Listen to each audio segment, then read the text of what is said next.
जैसा कि आप जानते ही कुछ लोगों के लिए मुगल बहुत महान थे, लेकिन आज हम आपको एक ऐसे मुगल बादशाह के बारे में बताते जा रहे हैं जो अफीम के नशे में सीढ़ियों से गिरकर मरा, जो जिंदगी भर पीटा और कुत्ते की मौत मारा गया। हुमायूं के बारे में कहानी मशहूर है कि एक बार वो बहुत बीमार पड़ गए। दिनों दिन उनकी हालत खराब होती जा रही थी। उनके पिता बाबर ने उनकी पलंग के 3 चक्कर लगाए और प्रार्थना की, ऐ खुदा एल, अगर जिंदगी के बदले जिंदगी दी जा सकती हो तो मैं बाबर अपने बेटे हुमायूं की जिंदगी के बदले अपनी जिंदगी देता हूं।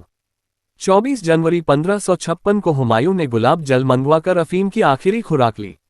दोपहर उसने हज यात्रा से वापस आए कुछ लोगों से मुलाकात की।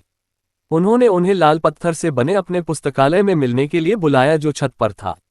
छत पर मिलने का एक कारण और भी था कि बगल की मस्जिद में जुमे की नमाज के लिए इकट्ठा हुए लोग अपने बादशाह की झलक पा सकें।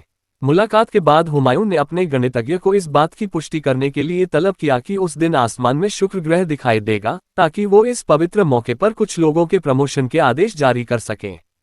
गुलबदन बेगम हुमायूं की जीवनी में लिखती हैं, उस दिन ठंड ज्यादा थी और तेज हवा चल रही थी।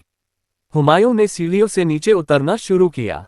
अभी वो दूसरी सीढ़ी पर पहुंचे ही थे कि तभी पास की एक मस्जिद से अजान की आवाज सुनाई दी, अल्लाह हू वे अकबर। अपने पिता की शिक्षाओं से हुमायूं एक प्रेरित धार्मिक होकर शख्स थे। स्वतंत्रता की कल्पना जैसे कर ही रहे उनके थे। कानों में यह अजान की उनकी आवाज अटल सुनाई भावना दी, का प्रतीक उन्होंने था, झुककर सजदे जो में उनके बैठने की लक्ष्य की कोशिश ओर की। बढ़ने का मार्ग तभी प्रशस्त कर उनका रहा पैर था। उनके जामे के घेरे में संभाजी फंस गया। महाराज के उनका पैर अत्याचारों और फिसला और बलिदान का सम्राट सिर उल्लेख के कर बल सीढ़ियों पर औरंगजेब की गिरते चले क्रूरता का गए। खुलासा किया गया उनके है। साथ चल रहे यह उनके सहायकों ने उन्हें पकड़ने की कोशिश की, लेकिन कामयाब नहीं हुए।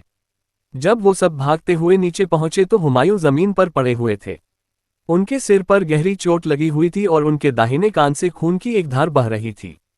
हुमायूं ने फिर अपनी आंखें नहीं खोली। गिरने के 3 दिनों बाद सुल्तान की मौत हो गई।